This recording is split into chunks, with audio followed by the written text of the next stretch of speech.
எல்லாருக்கும் வணக்கம். இப்போ நான் வந்து ஒரு வித்தியாசமான டிஷ்ஷு பாப்கார்ன் உருண்டை செய்ய போகிறேன். அதுக்கு வந்து இப்போ வந்து ஒரு குக்கர் நான் எடுத்திருக்கேன்.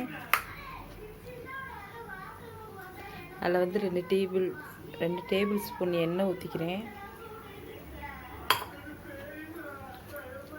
இந்த கார்ன் எடுத்திருக்கேன். இதை வந்து போட்டு பாப்கார்ன் செஞ்சுக்கலாம்.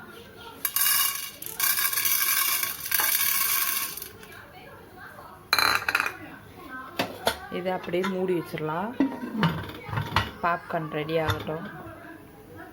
பாப்கார்ன் நல்லா வெடிக்கும். வெடித்த பிறகு நம்ம ஆஃப் பண்ணிடலாம். அடுத்த ஸ்டெப் என்னன்றதை பார்ப்போம். பாப்கார்னுக்கு பாகு காய்ச்சிக்கலாம். இப்போ நான் ஒரு கப்பை வெல்லம் வச்சுருக்கேன். இது கொஞ்சோன்னு போல் தண்ணி ஊற்றி மெல்ட் பண்ணிக்கலாம். கொஞ்சம் மெல்ட் ஆகட்டும். இப்போ நல்லா மெல்ட் ஆகுது.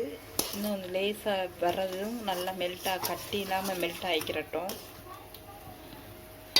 பாகு காய்ச்சியாச்சு. நம்ம இதை இருத்து எடுத்துக்கலாம். பாகை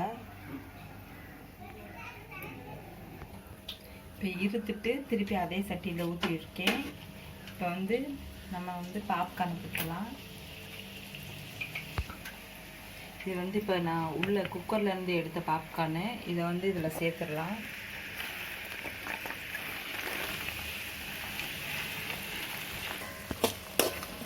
இதை நல்லா கிளறி விட்டுக்கலாம். இப்போ ஒரு பிளேட் எடுத்துக்கலாம். அதில் வந்து லேசாக எண்ணெய் தடவிக்கலாம்.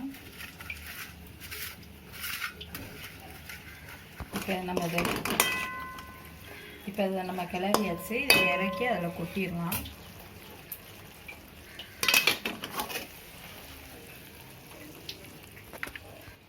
இப்போ இது நல்லா கொட்டியாச்சு. இதை வந்து கொஞ்சம் லேசாக ஆறட்டும்.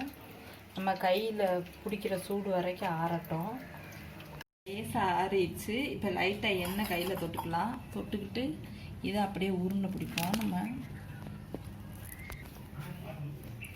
இப்படி உருண்டை பிடிச்சி எடுத்துக்கலாம். இதை ட்ரை பண்ணிவிட்டு எப்படி இருக்குன்னு எங்களுக்கு சொல்லுங்கள். கமெண்ட்டில் சொல்லுங்கள். லைக் பண்ணுங்கள், ஷேர் பண்ணுங்கள்.